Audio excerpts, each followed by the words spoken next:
Wrestling card collectors, welcome to another edition of WTCtv, edition, episode, what the hell ever, it's all the same thing, right?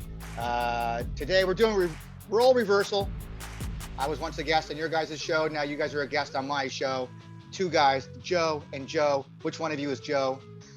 On the, was it the Five Tool Show? What's going on, guys? What's up, Tony?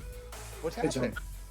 So like let's start right away with like I reached out to you guys originally looking for like I wanted to try to expand wrestling cards to other places that weren't really talking about wrestling cards, and I just thought, what the hell, reach out to you guys because you guys predominantly do sports, baseball, I assume.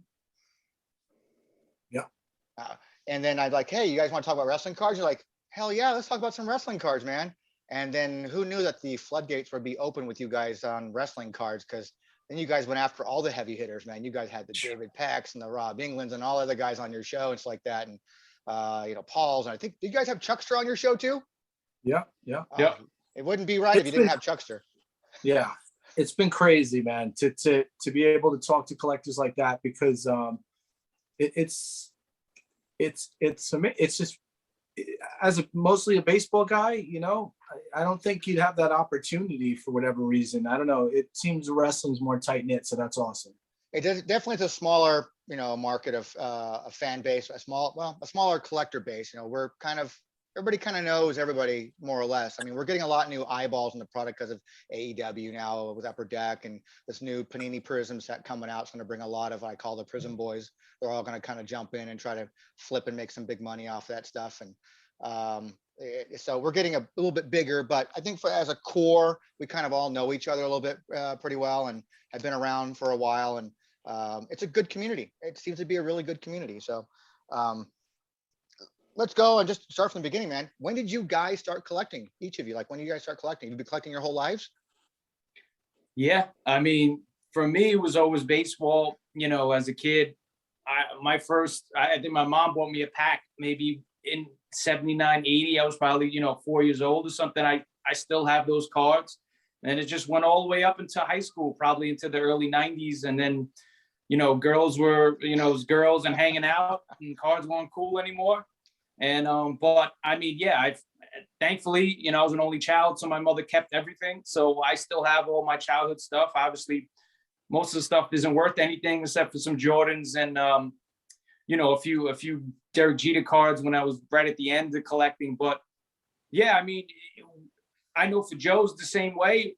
Joe's probably collected a little longer than me. I kind of got out of it for a long time. And then the pandemic came and I really got back into it. But in terms of being like a baseball lifer and a sports nut, I've always been there. I've always kind of say I collected because I always picked up little things here and there. I never lost the feeling of the love for the hobby. But I'm telling you, once the pandemic came, it really, it brought my fever back in. I have a 7-year-old girl and she loves to collect now like I did when I was that age. So it was just, I mean, now I'm right back into it. And it's funny with the wrestling stuff is because when me and Joe first started the show, it was really just baseball. And the first night we did it, all of a sudden, 40 minutes later, we're talking about wrestling. And we're like, yo, I'm like, where did this come from? We're just going off and talking about the 80s and Mean Gene and George the Animal and Ric Flair. We're just going way back in time. And we're like, man, we do love wrestling so much. Right, Joe? Yeah. I mean, like we said, our first show, I think, 15 minutes into it, we start talking about wrestling. And then we're looking at the shows and clearly we're having the most fun when we're not even talking about wrestling cards. We're just talking about wrestling, which is just a topic that me and Joe could talk about for hours. But I have a similar kind of story as Joe, as far as collecting. I collected a lot until early 90s and pretty much didn't collect until, early 2000s. I'd just buy a box here or there, buy a couple of packs, I would buy like a complete set. And then I got back into it like, when Aaron Judge started doing his thing again, or rather doing his thing. And that's when I was like, oh, let me get into this. And then it kind of opened up the whole different world to me because when I left collecting, Bowman was like, not really a big deal. And then when I came back, I was like, oh, wait, he has a card from 2014. Like, I didn't even know about it. So it changed a lot. But the passion, of course, is still there. And the wrestling part of it is just great because it's, as you know, like the nostalgia thing that makes baseball cards so special. It's, you know, just as, or if not more with wrestling, because wrestling adds, you know, those elements of humor and anger and all the crazy emotions that wrestling uniquely has. Not that other sports don't, but it's a little bit different with wrestling, you know. So yeah, it's just awesome to get into the wrestling cards. And to be honest, I mean, Joe was collecting more wrestling. Like when we first started to do the show, I hadn't even bought any wrestling cards at all, you know. So Joe was like, oh, I bought this, this is cool. And then when you guys started, man, you guys forget it. You opened up the floodgates on my bank account, Tony. I'm Sorry. serious. I want to show you. I got stuff to show you that you're responsible for. I mean, since I just randomly reached out to people and, you know, you guys are like right away kind of said, yeah, we'd love to have you on as a guest and let's talk some wrestling cards. Surprisingly, we've been talking about wrestling a lot lately and like, okay, let's do it. And so I had no idea what I was getting myself into with you guys like that. I'm like, okay. And then I start seeing you guys' posts and you're like buying up this and showing that. And not just like the typical stuff that everybody's getting, like, you know, modern stuff. You guys are going after some vintage stuff, like some really cool, hard to find shit that's out there. It's like really hard. And it's really cool stuff. I think for me is I don't really look. I just like something. If it reminds me of my childhood and remind me of, you know, sometimes I'll buy a card of a wrestler that I could never watch. You know, I couldn't watch Florida wrestling or a lot of the Texas wrestling. So if I find a Kevin Sullivan card or a Stan Hansen card, I mean, I couldn't see these wrestlers. So to get them in my hands now and have something from that era, I mean, how cool is that? It just brings you back to your childhood. I mean, that's what very makes the collecting side so cool. Very nostalgic feeling. That's what wrestling always brings to people. It's like that nostalgia. Yep. I mean, either you were doing elbow drops or you were doing cross chops, you know, DX chops, yeah, or you're doing whatever era you were from, it's like that. But so I mean, you guys have both been lifelong collectors, and basically, right? I mean, then how the hell did you two guys meet? Man, music, man. My other passion. Joe was doing music, and you know, he was on a label, whatever, and you know, I was working at another label. And we just, you know, that's how we met. But then we started talking about baseball, playing cards and all this other stuff for years. You know, me and Joe have been friends over 20 years, like late 90s, I guess. And then we kind of started to talk about it a little bit more. Like 2018, we did a video that I was working on a video for Joe. And he was like talking to me about the GOAT jerseys page. And I think at that point, I was like, yeah, I got this baseball card thing on Instagram or whatever. And I think in the beginning, I don't know if you knew it was me. And then you were like, oh, is this your page? Yep. And then, you know, whatever, we just started talking about it more and more. And just now we're just constantly talking about collecting and, you know, all these different aspects of just the whole hobby. And it's expanded beyond just the baseball for me. And I mean, a little hockey and a couple of football cards, but like, I'm basically a baseball guy. But now I spend a lot of time on your site, a lot of time on Paul's site, and a lot of Husker Habs. That's an awesome website too. So I'm spending time, but I could totally nerd out and go into a rabbit hole for hours about, you know, Japanese cards, or I'll just look at a year, pick a year, just go in and try to find pictures of some of these cards. And it's just awesome. It's just a very enjoyable thing. You know, I know about the rabbit hole syndrome too, because it reminded me of the early days of WTC when I was collecting, and WTC became a way for me to archive my collection originally, based on all my, you know, so I used to keep a little handwritten notes sometimes, or I keep, you know, so that's how I did. I just put it all on the website. But recently I started getting that rabbit hole of like, lucha stuff, man. Lucha stuff. I found some stuff from the 60s and the 70s of like lucha cards. Like, I don't think people realize that on the front of a magazine, there was like cutout cards, like these lucha cards. And I found some cool stuff. And I'm like, don't even know who these guys are, some of them, but these are cool. I got to go find them.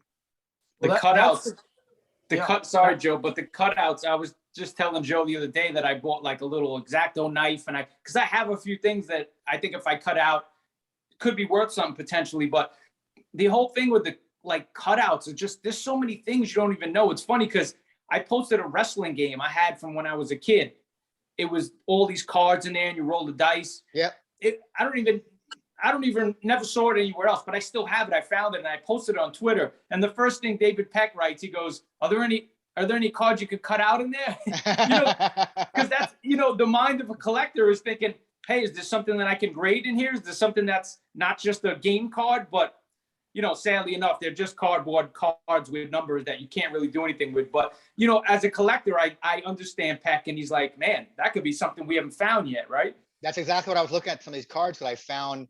I have some magazine covers that I'm looking to scoop up, and I'm like, I don't think anybody really knows about these that much, because I've never seen these before, never heard about these before. And I think these could be something. Like, there's certain stars that are today stars from like 30 years ago, of like the different name they were under, long before some of their more popular cards, their rookie cards like that. It's a little before that time even. And I'm going, this could be something. Who knows?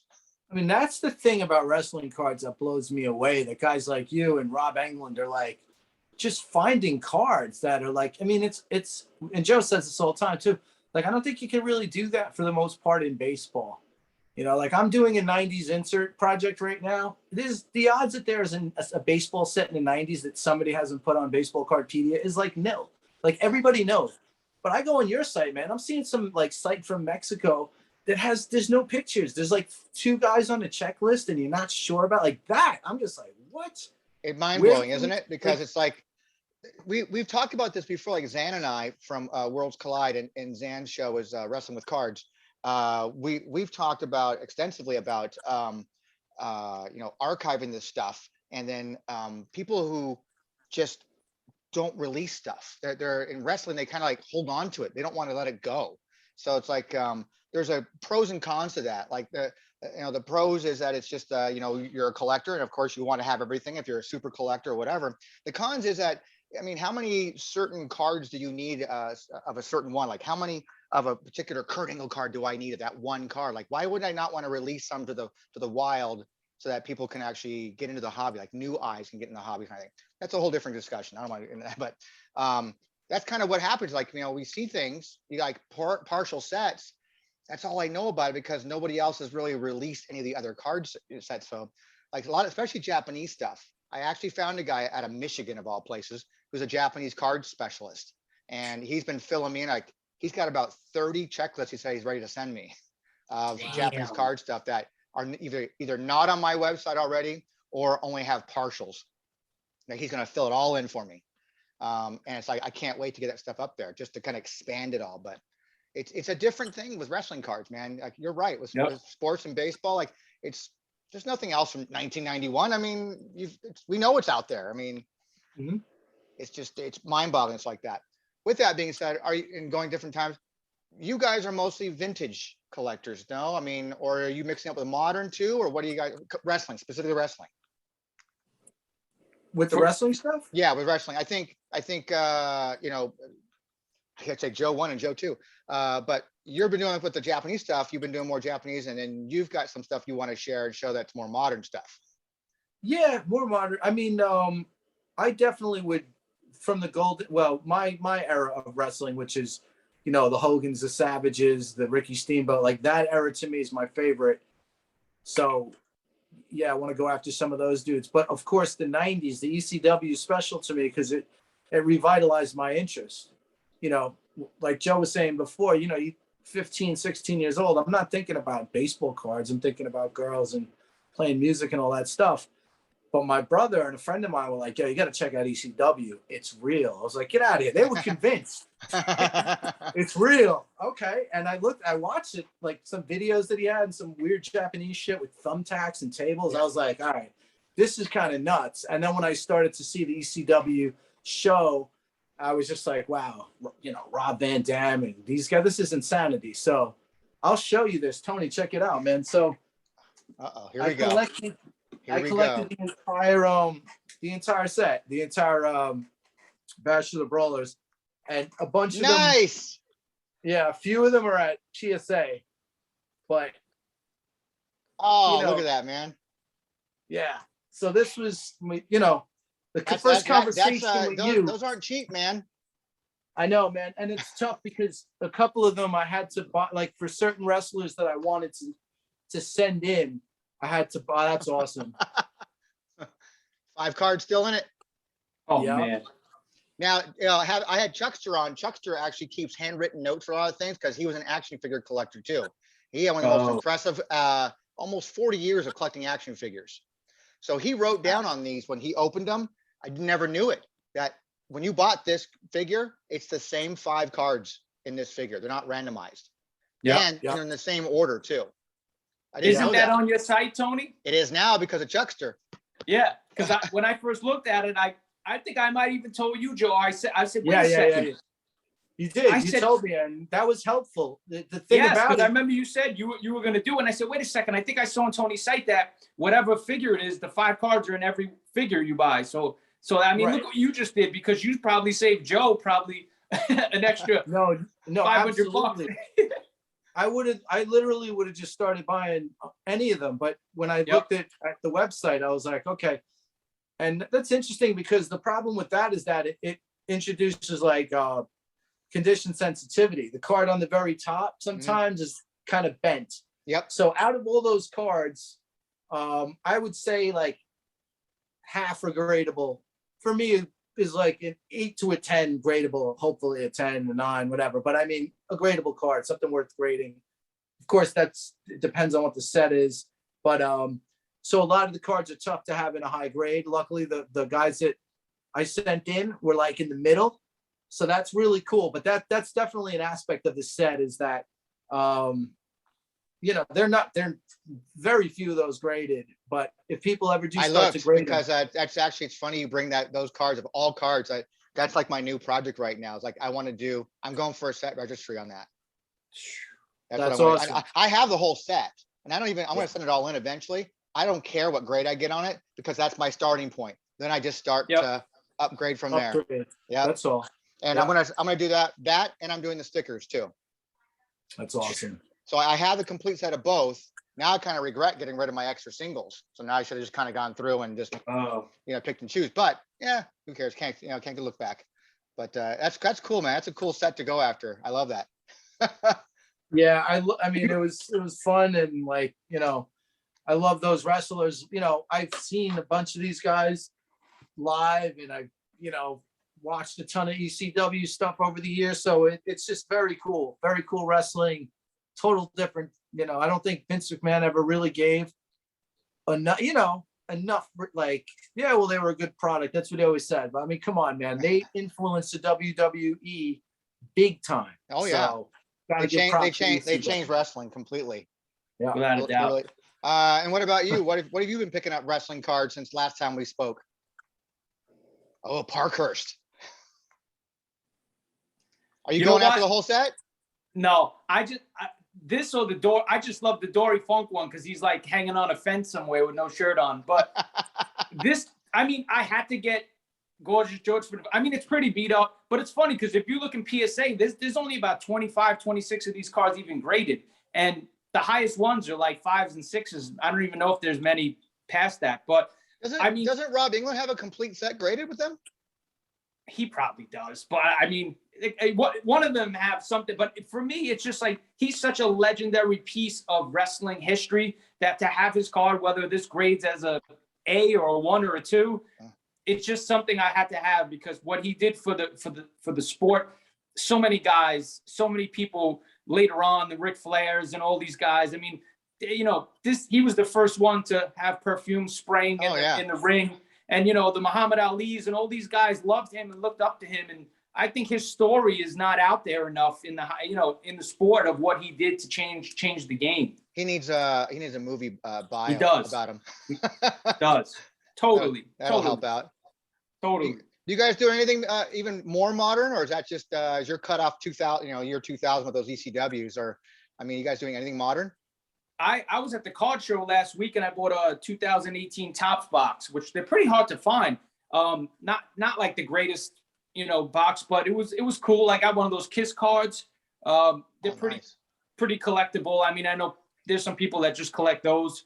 a few rocks, but like, I'm dabbling into, more of the modern stuff just to check it out, because, hey, what's the worst thing? You buy a box, you don't like it, you sell the cards, maybe make your money back. But, I want to see what's out there. I'm very interested in seeing how this Panini is going to look and how that's going to change the game. I know the boxes are going to be ridiculous amount. As of the recording of this, Panini, Dave and Adams put out a pre-sale for it already, and it sold out at $700 a box. Wow. So, Wow.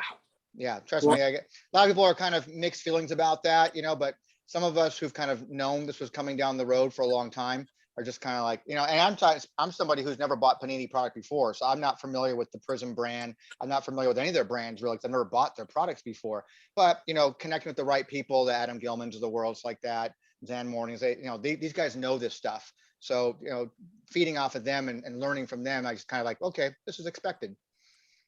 So, I mean, it doesn't do anything for me or to me because I don't collect that kind of stuff anyways. I'd rather just go and have other people break that stuff and then send me the information. I'm a collector of information. Yeah. They make beautiful, Panini makes, and anything they do, the cards are beautiful. So I wouldn't think it would be any different with wrestling. Yeah. So, I mean, it's for those, the days of master set collectors, box breakers that are used to buying boxes of every release coming out, it's kind of going away. So yep. It's better off to either say, well, I'm getting out of this hobby because I can't afford it. It's like, well, no, you just got to change your mindset a little bit and figure out how it is that you want to collect now. Maybe you're not going to be the guy who has to have all the autographs or has to have all of every level of parallel. That's not going to be possible with Panini stuff. True. But you can still be a base set collector, or maybe you become a player collector, or maybe you do like the first level of some kind of a chase type of collector. There's still always ways to still enjoy the product and the hobby. Very true. That's just my my PSA for the day. Since you guys came from sports stuff, basically mostly baseball slate, how is your approach, from collecting, trading cards, sports cards? How's your approach of trading cards translated to wrestling cards? Like, what have you learned from other sports that you collected and applied to wrestling cards? Well, I can say this. With baseball card collectors are very spoiled. I specifically, it's funny that you asked this question because I have these 3 cards that I'm going to show. One's from Yoo-Hoo, True Value Hardware, and Burger King. Right now, these cards, they didn't make very many of these cards. These cards, I mean, especially during the era of making who knows how many Topps baseball card sets, these are very low pop. If these were wrestling cards, they'd be awesome. People would be looking for them. They'd be like, yo, baseball card people don't care. You could find these cards in a PSA 10 for like $50, $30, and they're super rare. The pops are nothing. So I have started to appreciate cards like that way more, and got into all types of crazy stuff, looking for the rare stuff that you can find from an era that you like. So it's crazy. It's funny because you can go to a card show and the level of disrespect that wrestling cards get, it seems like, actually shows with people who are selling cards a lot of times. So yeah, it's advantageous to you because as a wrestling card collector, you're looking for that deal, and if you can find someone who doesn't know what they got, of course you're going to buy it. But it just like you said, like if you find these low pop stuff, and wrestling is already a low pop as a whole as it is, right. Then if they had like a Burger King special of John Cena or who knows, some kind of store like you said, of Roman Reigns, I mean, that's even more limited. It's just, it's mind-boggling. It's definitely opened my mind up to trying to find cards that are not necessarily low pop in a condition. In other words, like George Brett's rookie in a 10 or Eddie Murray's rookie in a 10. Those are extremely low pop, right? But I just got this Andre Dawson. Okay, this might be one of the rarest Andre Dawsons on the planet. It's an O-Pee-Chee box panel. It's a pop 1. There's none higher, and it's not worth shit. I got this card for $40, but I'm a collector, so I don't care. So like wrestling has gotten me, wrestling and inserts and talking to this dude signed 1903 Gowdy just put me in this different head of like, there's a lot of cool stuff out there that you can find that's rare that people just don't care about yet. But in like 20 years or 30 years or whatever, whoever, I mean, I don't really care, but there might be a time where people are like, yeah, 1991 tops, that's cool. There's a gazillion of those, Chipper Jones rookies, but how many of these are there? There's literally one of them. And like, as a whole, there might be 25 of those things graded. Which is a very common thing in wrestling cards, because there may be only 25 in existence and like maybe 1 or 2 are graded. Yeah. Well, it's funny. It's like when we had you guys on, and I forgot which one of you guys were talking about the 2006 and 2007, the Heritage Chrome. And right when I spoke to you guys, I found and I bought both of the sets. And I just was like, because I think it might have been Rob or someone was saying about hold those because you can't find a box of those anywhere. No. Never. You can never find a box of those. So I just bought the complete set. I bought a few X Fractors, a Triple H one that I sent to PSA. I'm waiting for that to come back. But, those type of things where, if you guys didn't say that, I would never know that. But then when you go look and you see there's not much out there in terms of product to buy. So whatever is there is there. Like, unless somebody has cases in a warehouse somewhere of that. But if you look anywhere online, you won't find it. So it's like that has to be at some point, that product has to soar because there's just not much of it out there. You know what I'm saying? We're starting to see that with Topps' WWE Heritage, like 2014, 2015 releases. I mean, we have a $15,000, Roman Reigns, 1-of-1 card sold. All his cards are going for, 1,000 plus, 1,000 to 5,000 in that range, depending on his cards. And it's modern stuff. We're just talking 6 years removed, 7 at tops. And, now that trickle down effect happens. Well, I can't afford and I can't buy that years of Chrome. So I'm going to go back to, a couple more years. And eventually you're going to come down to the 2005, 2006, 2007 Chrome stuff. And it's just.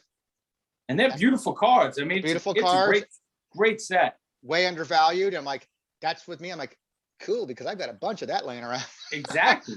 But like Joe said about with baseball, it's the same thing with wrestling. Like I told you, I had this guy in Japan that he has a lot of cool stuff. And I grabbed these Hogan stickers. I mean, nice. And these are not even like, I showed them to Rob and he's like, PSA will never grade these. But for me, it's like a Hogan sticker from this era, it's like, down the road, could they be worth something? By the way, I officially, I disagree with that statement, by the way. So I never, really? I think they will eventually someday. And that's where a site like WTC comes into play when we start archiving this stuff, that it's legit stuff from that time frame. And I got, having this guy in Japan, for me, it's like, well, he'll be able to get me things that probably a lot of people can't get because he has this stuff in mags. I even grabbed this for $10. But look how cool this is. That is awesome. That's nice. I see that happening a lot more too. I think magazines are, especially wrestling magazines, is another thing that's going to be blowing up, especially graded wrestling magazines. Guys are getting programs. Wow. They're getting early magazines from all different years and different places, not just WWF magazines, but your old PWIs, The Wrestler, all those different kinds of things. They're getting them graded just like that, and I think that's going to be another market that's going to just explode. Yep. Wow. Next level. Yep. I mean, God, since I came on your guys' show, you guys have had like the who's who that have been on your damn shows like that. You guys have had Rob England, you've had David Peck, you've had Paula Nunn from the Price Guide, Chuckster. I mean, who else you guys getting on wrestling stuff? You guys seem like balancing your time between baseball and wrestling now? Yeah, we're gonna get Vince McMahon's on, I think, next Wednesday. So yeah. I mean, truthfully, Tony, like after getting these guys on the show, we needed somebody that was so fucking insane that we got this guy signed 1933 Gowdy, who's a baseball guy, who's just like completely insane, like at the level of a Peck and a Rob England and a Chuckster, just doing something different. But like, because it's, how do you follow guys like that? Yeah. What's he doing? Who is this person? What's he doing? Joe, explain to him what this guy has. He'll appreciate it. So the 1933 Gowdy baseball set, I don't know if you're familiar with that. It was a gum company, started releasing cards early 30s. 33 was the most, sought after one. And his entire collection is PSA certified DNA or I guess others as well, but just autographed Gowdies. Wow. He started chasing after these guys when he was a kid, and these guys were like in their 80s. He's collected I believe 225 out of the 250 autographed. It's a monumental feat. It's one of the craziest things. I mean, me and Joe were like, wow. When we were listening And a lot to of the this. autographs are from the 40s. So he has not these guys were like old already, and he like, they're in the old school, pens and all. I mean, it's just amazing that he has that many autographs, that most of them are from, 80 years ago. It's unreal. That's It's really incredible. unreal. Yeah. Something that the equivalent to that for wrestling would be the 82, 83 All-Star set. And we interviewed, because it was very controversial. He calls himself the new wrestling king. Uncle Danny has been done an impressive thing where he's got, I think there's 108 different cards for the All-Star series for all three series. I think 36, 36, 36. So just, do the math. And that's how many there are. Some of them are impossible because you're not going to get them, like, trying to find the Grand Wizard. He died several months after that card set came out. Is the Grand Wizard, like, I think David Peck said that was the only one that's not possible to have autoed. It's not possible to have, correct. Right. So that's the one card in it. So how many of the rest does he have? Well, Uncle Danny has more than anybody else does now. When it More- comes to how many, Wow. he's got, of the 100 and whatever it is, say it's 108, he has 105 of them. He's Wow. missing only the 3 that are like near impossible to get, obviously. And he did it in like 4 months time. He went out there and just hit, obviously there's deep wallets, of course, you're going to have, some things aren't cheap. But obviously you find deals too, but and you keep trading up to the higher grade. But he went out there and just did his homework and killed it, and he just crushed it. And he's showing off his collection was amazing. Like, it was already like a thing to get the 82, 83 All-Stars. That's one thing. Now guys are leveling up, saying, you know what, that ain't good enough for me. I'm going to get them all autographed now. Are his graded or just raw? I think autographed? it's a mix, but they're eventually they might all be graded. Actually, they might be. I'm Okay. not sure. But he's constantly, obviously, everybody wants to level up to the next one. He has 6s in here and 7s in there and 8s in there and 9s. But just constantly leveling up, I guess. And it was impressive what he had. And I know that it caused a little bit of some friction on social media. There was a little Twitter battle going back and forth, and so we jumped. That's how we got him on as a guest for our Worlds Collide and talked to him. And he was just like, "Here's what I did. I went out and did this. I did that. I did this. I did that. And now here I am. I'm the new king." and he was just very, bold about it. It's like, that's like, well, hey, hats off to you, man. You went out there and busted your balls out and got it. But it's impressive. So to see that, that makes me think now. Do you guys think that's like the next level now across all spectrums of collecting in cards, is having things that are autographed now? It's not enough to have rookies first appearance, whether it be baseball, wrestling, Playboy, music, whatever cards they are. Is that the next thing now, is having them autographed? Because it wasn't that for a long time, for years. I've always been of the mindset, kind of old school, saying, an ex of mine was a big John Elway fan. She was a big Elway fan. So like, don't get his rookie card signed, because there's purists that are saying, if you get it autographed, you've ruined it now. It's no longer a mint, because now it's been marked up. Where others say, no, it's worth whatever it is for the card itself, plus the autograph. I mean, where you guys stand on that kind of stuff? I'm seeing how the numbers jump when you get a dual grade. So when you get the autograph and the card grade, I'm seeing some of the numbers are astronomical compared to just the grade.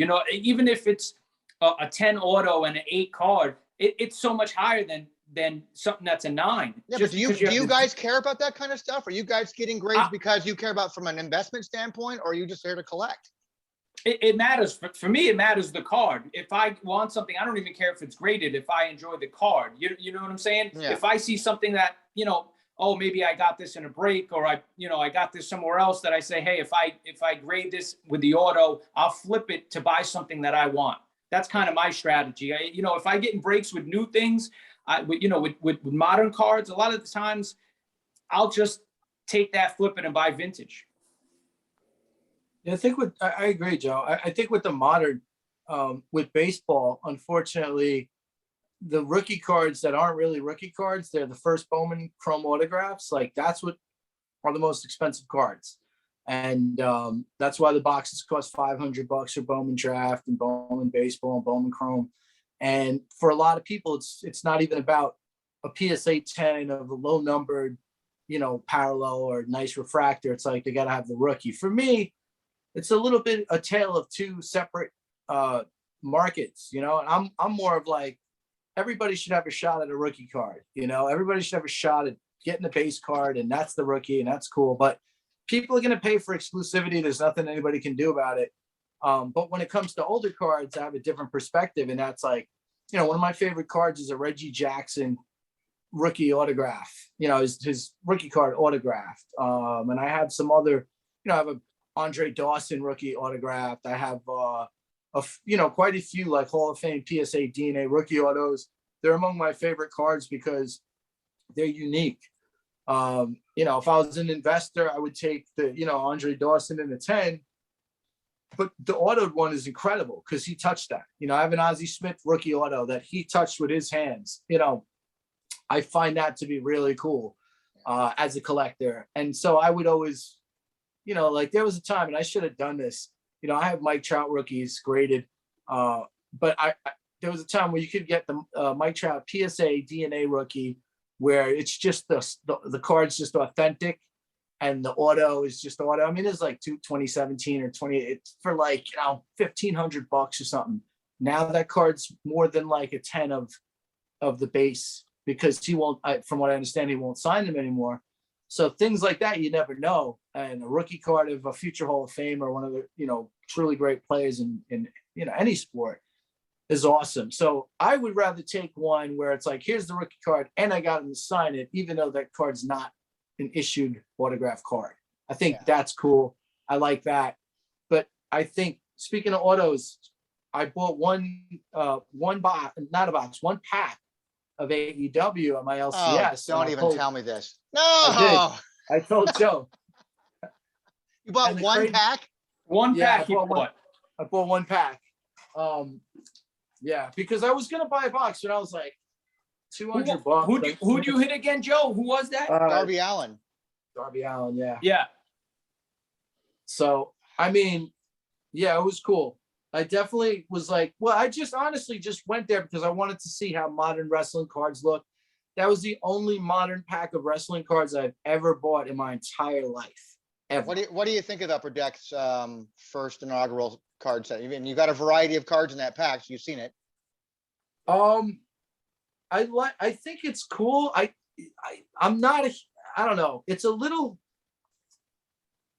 I don't know. Not just that card, but the other cards that came in the pack. I mean, in that pack, you got an autograph. I have you the got other some cards. base. I actually hit an MJF, but the one where it's like the magazine cover one. Sure, yeah. And a couple of other people that I'm not that familiar with. I mean, listen, Upper Deck always does an unbelievable job with any product. I mean, if you look at Upper Deck hockey cards and compare them to like any other paper cards in any sport, it's like a superior product as far as I'm concerned.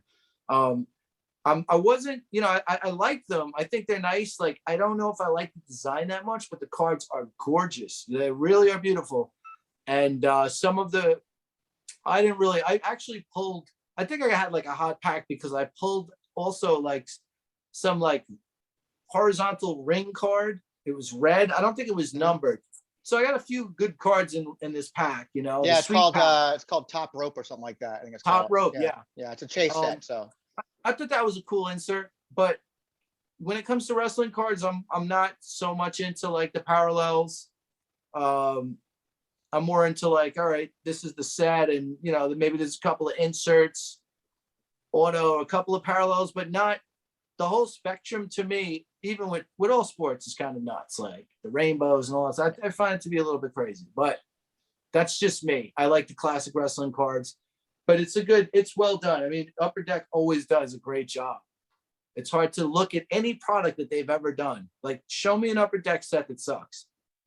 Seriously, I can't find one that's like, you may not like the design, but to be like, this is a shit. I could tell you 1990 Donruss sucks. I can tell you 1982 Fleer is a shitty set. I mean, that's based on the photography. It's not design's not great. Upper Deck always had great photography too. That's the key. Yeah. Yeah. Oh, good Like, they're not photography and just good like- design too. When you have those get together, it makes a really good product. We Yeah. were lucky because I got to we got to interview Upper Deck on one of our episodes talking about the AEW products like that. And those guys are very passionate about the license they have. They have another release coming out called Spectrum. AEW Spectrum's coming out this summer, and then they've got already 3 releases planned for next year for AEW stuff. And these guys are, like it's a dream come true for some of them. Some of these guys are like, we've been wrestling fans forever. So for us to pick up a license like AEW is just a dream come true for us. And you're working with a company like AEW that gets it. They market to their fan base. Like, has there ever been a baseball game televised on TV that you've seen a commercial for trading cards? No. They do it for AEW. AEW puts a little icon in the bottom, shows up their upcoming Upper Decks, AEW premiere edition. It's amazing, and it's just cool. So they get it. They get the whole concept of like marketing themselves, and partnering with someone like Upper Deck. It seems to be a win-win. It's good for the collectors out there and bringing new eyeballs into our hobby. Speaking of autographs, now I was thinking about that, and I think about with autographs. For me, I think about the wrestler signing it. So like when I have a card like this, oh yeah, of Iron Sheik Incredible. or somebody like George the Animal, oh, they're awesome. For me, that I'm thinking of them signing it, and it bugs my brain now because as a kid, you could never picture those guys. You were scared to death of the Iron Sheik, and George the Animal was just a lunatic. So for me, like looking at their signatures makes this card so much more special to me.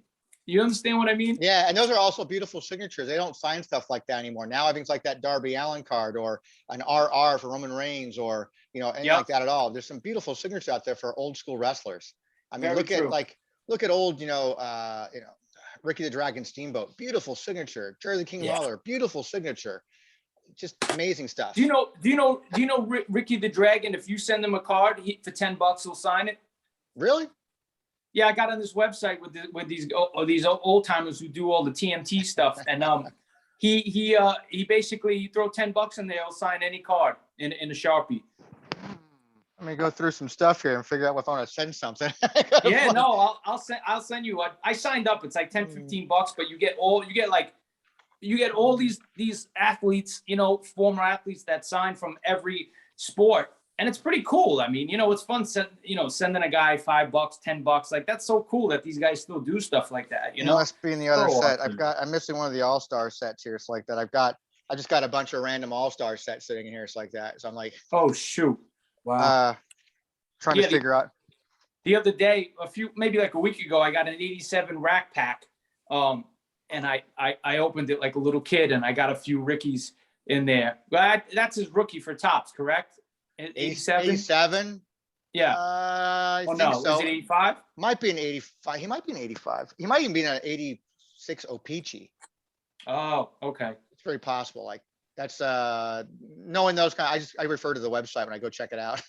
Yeah. No, but still, I mean, just, if you could get one of these legendary guys for $10 to sign a card, I mean, it's just cool, man. It's amazing. Yeah, man. absolutely. Like I told you guys, I showed the card last time. My Mean Gene auto is it's like one of my favorite cards, without a doubt. It's an autograph, the Mean Gene auto. I mean, to me, that blows my mind.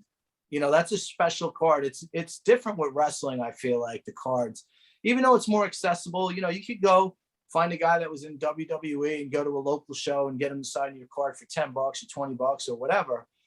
But I don't know, man. It's just something really unbelievable. I mean, some of those autos you just showed, Joe. I mean, these legendary characters that just like, Well, because again, it's very nostalgia feeling. It takes you back to a time when you were a fan. You remember your Saturday mornings or whatever nights you were watching your wrestling, and it's just like it was fun. Like you believed it. You were into it. You were scared of them, like you said. So it brings you back to a time that's very fun. And Mean Gene was like Phil Rizzuto. You know, Mean Gene was like the guy you heard his voice. He did all the interviews. You know, he was there the whole time. You know, every event it was Mean Gene, Mean Gene. You know, how can you not? You know, From a national level, absolutely. And for some people, it was like even like Gordon Solly was like that was their voice. You know, Gordon you know, Soley was yeah, what a voice. I mean, Gordon or Soley. I mean, other guys, Georgia you know, Championship Wrestling. Yeah. Come on, man. There was like 30 Yeah. people in that crowd, and it was like the most amazing wrestling we've ever seen.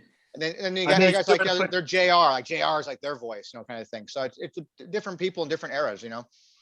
Very Yeah. true. Yeah. But that's what it's Good great stuff. about that. It's great about the wrestling cards because they have them for so many different characters. And when you hold that card, it takes you back to that time, hearing that voice or seeing that match or seeing that character. And then like either makes you, it scared the shit out of you, or it, you know, like you're rooted for that person, you know, USA, or whatever it was, you know, it just takes you back to that time. I don't know if other sports really do that for you. No, man, Not to that extent. No, not to that extent, man. So You know, you it's did- funny. Yeah, go ahead. With all the crazy stuff going on in the world right now with all the wars and stuff, you know, I'm talking to one of my friends online. I'm like, dude, everything I know about Russia, I learned from the WWF in the 80s, bro. I don't know anything about this and that. You know, I just know this. I'm serious. You know, I like, just know that Nikolai Volkov was a bad man. yeah. Could they I get? mean, it's could funny, they get though, away with? Could they get away with this No, today? No way. Dude. no way. They can't get away with any of that stuff. Just the whole absurdity of it is really what makes it work. I don't think people get that. Like, you know, when you have Slick and he's, you know, just think about how crazy this was, that Slick was managing the big boss man who looks like a Ku Klux Klan dude in a cop uniform. He had the Confederate flag on. Yeah. He had it on. And Slick's his manager. And he has Akeem the African Dream. I mean, that's crazy because it's absurd. You look at that, and then like Freddie Blassie, here's this freaking white dude from New Jersey or whatever, and he's wearing a Sheik's thing, talking about Ayatollah Blassie. Like that level of absurdity, you cannot entertain people more. It can't happen today. It can't happen. That's what makes it so great. Yeah, it can't happen again. It's like watching older TV. You'll never get a Married with Children today. You'll never get it All in the Family today. It just that would never happen today. It just wouldn't happen. Unless it's like Netflix, you know, something like that. You can't get that kind of, you know, over the top kind of stuff. And that's what's so great about that era of wrestling. That's kind of my era too. That's why I really liked. I mean, I went through the whole Attitude Era as well. Everybody was a big fan at that time, no matter what age you were. I mean, it was huge numbers that we've never seen before. But it's just, it's just so much fun. That's what makes wrestling so much fun. It's just so fun. It really is. You guys, like dividing your guys' times. I haven't watched your guys' show in a bit. Are you guys dividing your time in like just doing sports? Are you still talking wrestling? Are you incorporating that? You're bringing other sports in there? What's going on with your guys' show? I think we don't have a set plan. I mean, me and Joe will talk if we ran across a collector or somebody that we enjoy, just like with you guys. And then we came across the Gowdy guy, and it was like, if we respect, you know, your love for a hobby. I mean, if you're collecting golf cards and we thought you were ill, we'd bring you on the show. I love the passion and the knowledge. I mean, Joe could probably say the same thing. What I'm saying, we don't look for a certain, obviously we're baseball guys, but we just love the hobby. And if we see the passion of someone, you know, how you guys are, I mean, that's what makes the show for us. That's why we love to do it. Just winging it every time, huh? That's it. It's kind of what I do most of the time. I have my notes. I mean, you know, I do keep notes of things I want to talk about, but for the most part, I kind of wing it. And I just let the conversation direct, like just a couple of guys, in this case, 3 guys, just having a conversation about collectibles, man. Yeah, it's like the Seinfeld of cards. Yeah, exactly. Totally. Yeah, no, we were lucky with obviously some of the great people that we get on, but if we don't, then me and Joe just do our own episode and we just talk. And that's been the format for the most part. It wasn't guests, you know, it was like me and Joe. And then guests started, and actually the first show we ever did, we had a guest on, which was cool. But then we didn't do really Ryan Fagan. We had one of the MLB writers. We had good guests, man. We had like this dude Oak Tree, who's a cool collector. We had Ryan Fagan, Hall of Fame, you know, writer, or a guy votes for the Hall of Fame, and great conversations with him and all you guys, the wrestling. And you know, in between those, me and Joe will we'll talk about stuff, and it usually ends up we'll talk about wrestling cards, and we've never, I don't think we've done one episode ever, except for like the signed T2, I'm sorry, the signed 1933 Gaudi episode. That might have been actually, even in that one, he busted out wrestling cards, dude. He busted He out, did. he did. He had did. Hogan. He did in the beginning of the thing. I don't know if that was in the final one of the edit, but man, it's transformed. I remember I was talking to you on Twitter, and I showed you there was an SGC 8.5 for really cheap. But I'm a PSA guy, so I waited, and I got this, which is just a great card. I love this card. Man. What a And great the pop set. is so freaking low. It's crazy. I couldn't believe how low the pop is. I believe, I think it's under 20. And then I had to pick up a couple of other. And by the way, this was the same week when I was gonna pick up I went to my spot and I was like, maybe I'll get this AEW box, but then I'm like, I don't know, man. I don't know if I can do that. I want to buy some slabs. So I bought that pack, but this week I bought, Is that the 1990 or 89 version? This is the 90. Okay. I know in 89, see, I learned later, but I couldn't say no to this card because look at how nice of a 9 that is. That's a modern, or I'm guessing this is a more modern PSA grade because that's a sweet 9. That could be a 10. Yeah. And then, I got this card for super cheap, like 20 bucks. And this one here, man, which I still just, this card's incredible. Love that card. Classic. The Undertaker. And what's cool about this, no pun intended there.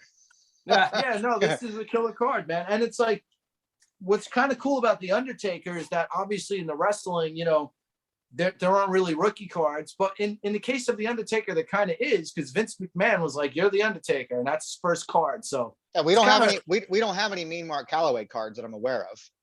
We don't have. See, there's got to be one of those somewhere.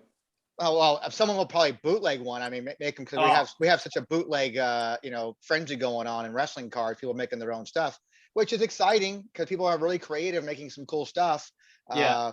But Undertaker, anything from 91, man. It's gonna have 91 Classic, 91 Merlin. There's a lot of different things you can get for Undertaker that year.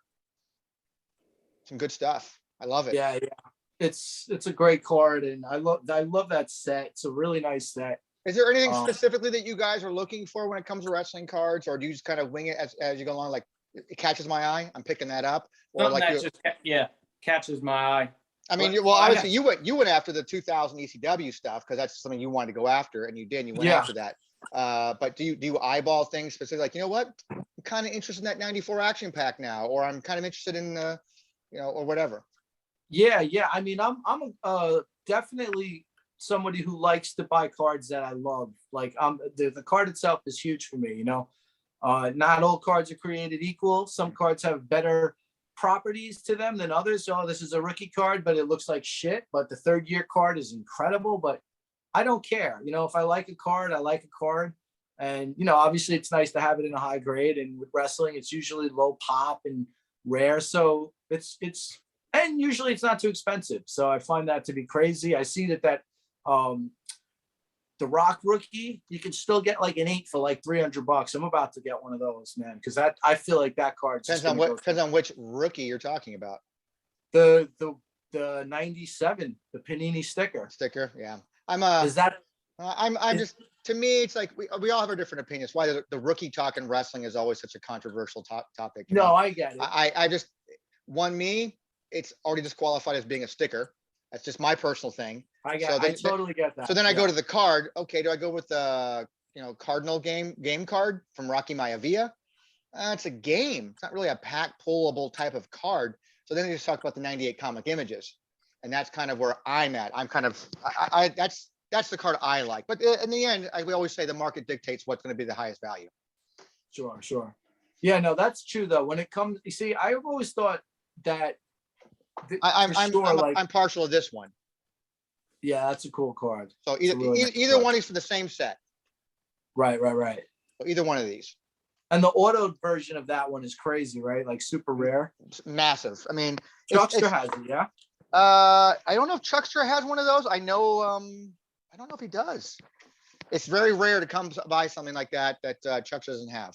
So it's always nice when I find something. I go, hey, I got this set that came from a French Canadian magazine, like that, from the 2000s, like that. And he goes, I've never seen that. I go, what? found something Chuck doesn't have. It's a, Yes, I've shown this before, like I go through and I find a box, it just says Highlander on it. I said, oh, so back when, you know, 'cause I did a lot of non-sport stuff too. I'm a non-sport kind of guy as well too. So I go, oh, probably from the Highlander shirts I bought from the, you know, Rittenhouse case that I bought back in the day.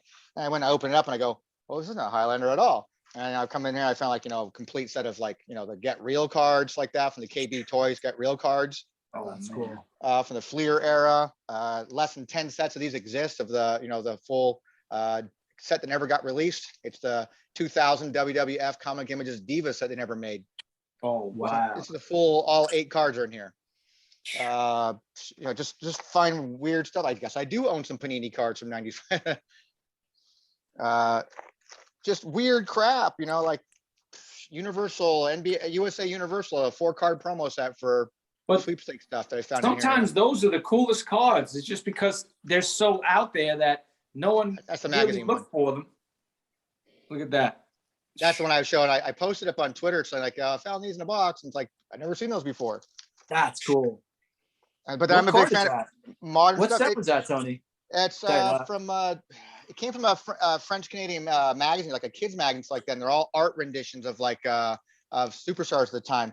And even kind of like, it could be a little risque-ish in a sense. Cause like you would never have like, you know, Stone Cold and then Wow. Undertaker.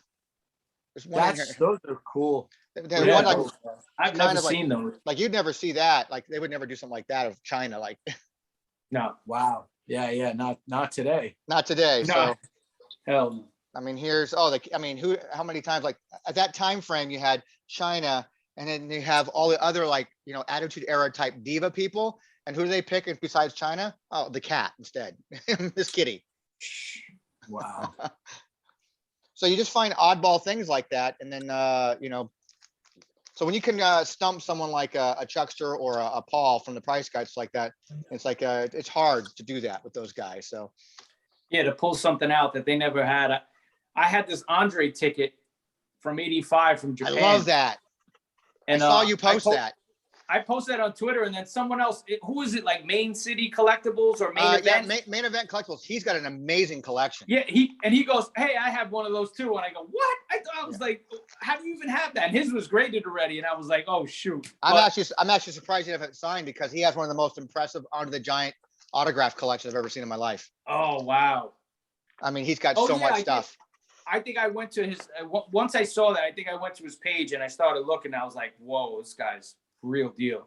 Yeah. Andre. Massive. Like he's got a really incredible collection. I love it so much. But yeah, I'm stoked that we were able to connect and then talk about wrestling cards. And now here you guys are, you know, getting all, like I said, the heavy hitter guys in our hobby as guests. You guys got to get Zan if you haven't had him yet. He's awesome to talk to and just a plethora of knowledge, man. Definitely. I recommend talking to him because he brings a very different and unique perspective to collecting, how he collects, and the hobby in general. So I think Yeah, it'd we'll be, definitely check him out. but hey, I appreciate your guys' time for this like that. You know, how can everybody find you guys? Let everybody know where they can find you. On YouTube, it's the 5 Tool Show. 5 Tool, not 5 Tools. 5 TOL show. And we're on Instagram. And yeah, we just upload the videos, and you know, little by little people start to watch them.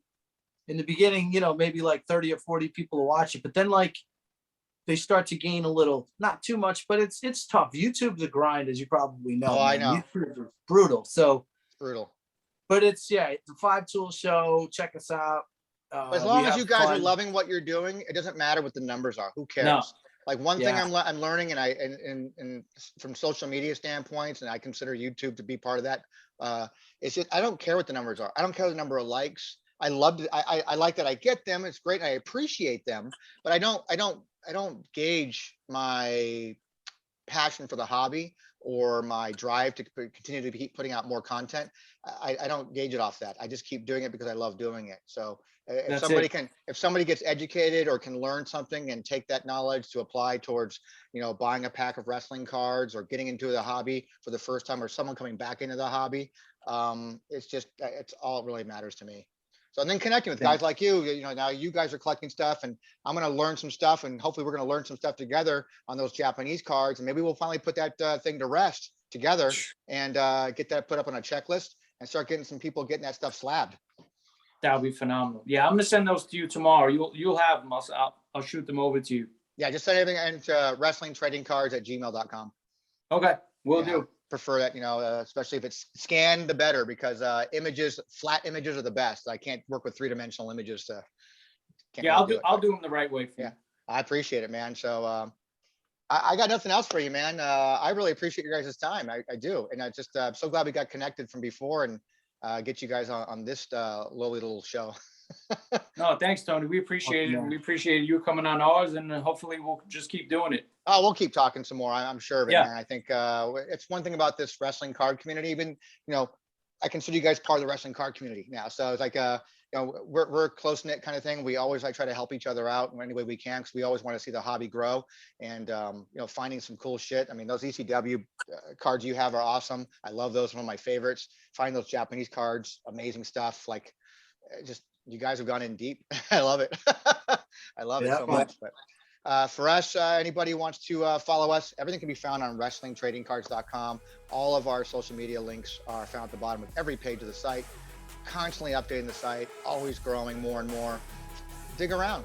You might find some cool stuff that I haven't announced yet. So there's some cool stuff going on over there. And just like, subscribe, do all that cool stuff the kids are doing these days. And with that, guys, I say we're done. Thanks, We're Tony.